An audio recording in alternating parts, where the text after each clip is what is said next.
March is National Colorectal Cancer Awareness Month, and according to the American Cancer Society, colorectal cancer is the second leading cause of cancer death of both men and women combined.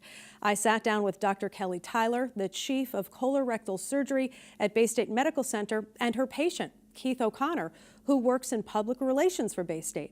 O'Connor shared his personal story of getting past the fear of a colonoscopy. We have an awareness month, obviously, because we want to get people in the public to understand that colon and rectal cancer are pretty common. So we hear a lot about breast cancer, lung cancer, but the colon and rectum, kind of an area people aren't as comfortable talking about. And actually, the statistics are that about 1 in 25 people will develop colorectal cancer in their lifetime. So we like to promote screening because we, A, can avoid people developing cancer, but B, we can also find cancers at an earlier stage, which translates to a better chance of a cure or remission. And when you go in for the screening, if a polyp is found, what's the follow-up to that? So it can be varied. If there's a tiny polyp and it doesn't have a certain type of cell in it, you might get told 5 to 10 years. If you have a polyp that's precancerous or large, it could be as early as 6 months. So it's really dependent on what is found. Okay, when you talk about screening, Sure. Let's describe what screening means. It's what a lot of people are afraid of, which is the colonoscopy. Can you just kind of walk us through that process? Sure, I can give you the basics, and then I think it'd be great to get a patient perspective on that. So essentially, you're going to come in for a procedure that lasts about 20 to 40 minutes, depending on your anatomy. The day before, you have to do a preparation, so people will call that the prep, and that will clean out the colon and rectum so that we can see the lining. And then you get a sedation medication when you are there getting your procedure. Sometimes it's done in an outpatient area of a hospital, sometimes at a surgery center. And then the procedure itself, you get sedated so you don't really know what's going on. And the person providing that care, which is often the gastroenterologist, and I'm a colorectal surgeon, so we do some in certain situations. And then we pass a camera through the colon and look at the lining slowly. And if we see polyps or a mass, which could be a cancer, we'll do a biopsy, or if they're polyps that are small enough, we can remove them right at the time of the colonoscopy. So all at the same time? Absolutely. So obviously, as a doctor, you know that many, many people are afraid, and I know that that was your situation. You really were putting this off for a long time, and you're not in the hot seat. I think, that's a common story for so many people. It is, and I wanted to tell this story so that other people can benefit by it. And I've written a story about it, and I've written about it often, working in the public relations office at Baystate. I've sent out stories for Colorectal Cancer Month, urging people to get screened, but I didn't take my own advice. So it took me 15 years to listen to my own advice, and finally got over the fear. I had to visit Kelly for a problem I was having.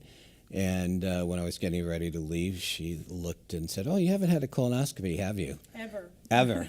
Yeah. I said, "Oh, I'm only like 15 years overdue." So I said, "Well, okay, I'll do it if you'll do it." And she said yes, and I went for it. Okay, so you went through the process. Went through the process, and I have to tell you, it's nothing. People complain about the prep. I had to drink 8 8-ounce glasses of Gatorade with a laxative in it. But you're tasting the Gatorade. So I found that to be, you have to drink the 8 glasses in 2 hours.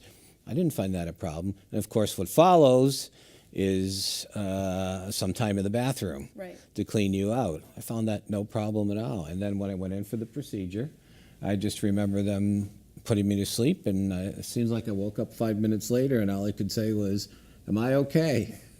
And that's the most important question. That was the fear. Yeah. That was the fear. I wasn't afraid of the procedure at all because I knew what it entailed.